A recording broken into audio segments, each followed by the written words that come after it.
Oxidation of fatty acids, part first. In this lecture, we are going to study about how fatty acids are activated before they get oxidized and the role of carnitine. We will also study about the site of storage of fats and why fats are considered as a good source of energy. Let us start with introduction. The most membrane lipids are the storage lipids and membrane lipid. Most storage lipids and membrane lipids with glycerol backbone are hydrolyzed to produce glycerol and fatty acids. The degradation of of lipid is actually the degradation of fatty acids. Fats or triacylglycerol are highly concentrated stores of metabolic energy. The picture shows the overview of pathway of lipid metabolism. In this picture, as we see that the acetyl coenzyme A are produced by the breakdown of amino acids and carbohydrates. And these acetyl coenzyme synthesize fatty acid by the process of lipogenesis, and these fatty acids are also obtained through the diet, and these fatty acids on esterification synthesize the triacylglycerols, also known as fat. These fats or triacylglycerols on oxidation or lipolysis give rise to fatty acids whenever they required, and fatty acid on oxidation give rise to acetyl coenzyme A. These acetyl coenzyme A also produce cholesterol and ketone bodies, which are utilized in the synthesis of various steroids. Acetyl coenzyme A on complete oxidation produce carbon dioxide. Fats as a good source of energy. Fats are the best heat producers of the three chief class of foodstuff. Carbohydrates and proteins each yield 4.1 kilocalorie of heat for every gram oxidized in the body, whereas fat yield 9.3 kilocalorie, more than twice as much. As a result, the fats are considered as a good source of energy. The basis of this large difference in caloric yield is that fat contains relatively more carbon and hydrogen in relation to oxygen as compared to proteins or carbohydrate. Thus, fats are compounds that are less completely oxidized to begin with and therefore can be oxidized further and yield more energy. Importance of fat. Triacylglycerols are very nonpolar and so they are stored in nearly anhydrous form, whereas carbohydrates and proteins are much more polar and are more hydrated. As a result, a gram of nearly anhydrous fat stores more than 6 times as much energy as a gram of hydrated glycogen. And this is the reason that triacylglycerols rather than the glycogen is selected in evolution as a major energy reservoir. Neutral lipids serve as an insulator of delicate internal organs of the body. This function is best exemplified in marine animal whose water environment is both colder than the body temperature and far better thermal conductor than air. Importance of fat. Lipids also serve as a shock absorber in protecting the joints, nerves, and other organs against the mechanical trauma. When food intake exceeds caloric utilization, the excess energy is invariably stored as fat, but they cannot be stored in any other form of food in such a large amount. The capacity of the animal to store carbohydrate such as glycogen is limited and there is no provision for the storage of protein. In adult organisms in which active growth has ceased, the nitrogen output is more or less geared to nitrogen intake, and the organism shows no tendency to store surplus protein from the diet. Metabolic interrelationships of fatty acids in the human. In this picture, this shows that the triacylglycerols are stored in the adipose tissue, and these triacylglycerol, whenever required, they break down to form fatty acids. These fatty acids, when enter the blood, they bound with the blood proteins and get transported to various body organs.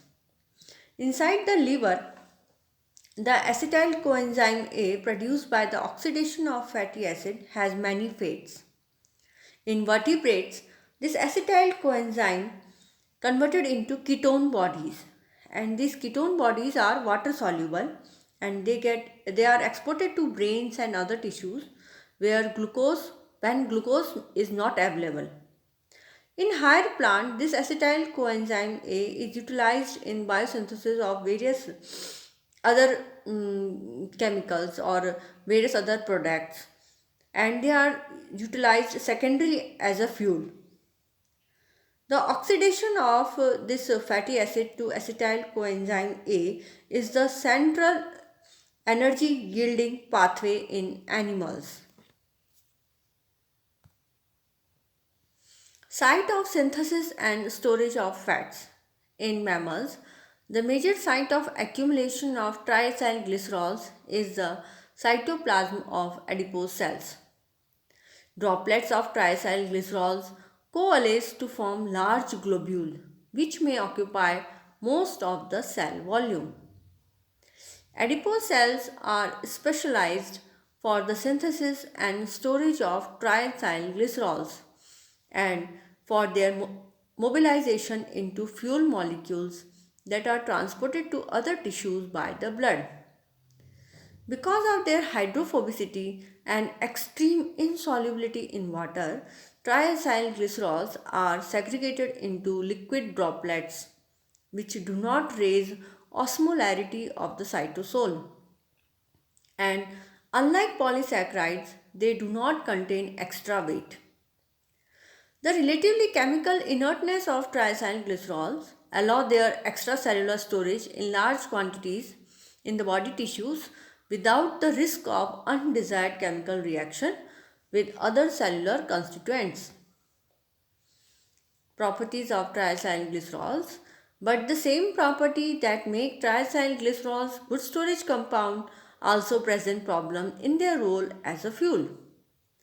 Because of their insolubility in water, the ingested triacylglycerol must be emulsified before they can be digested by water soluble enzymes in the intestine, and triacylglycerols absorbed in the intestine must be carried in the blood by proteins that counteract their insolubility. The relative stability of the carbon-carbon bond in fatty acid is overcome by the activation of the carboxyl group at carbon 1 by attachment with coenzyme A. And this allows the stepwise oxidation of fatty acyl group at carbon 3 position.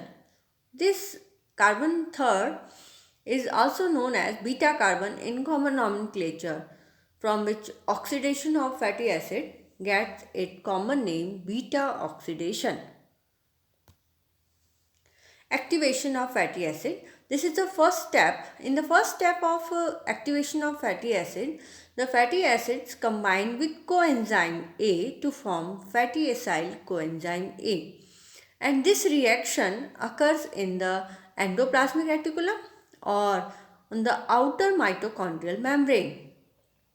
This is an ATP requiring reaction yielding AMP and pyrophosphate. Different enzymes are specific for fatty acids of different chain length. This picture shows the activation of fatty acid. This is a fatty acid,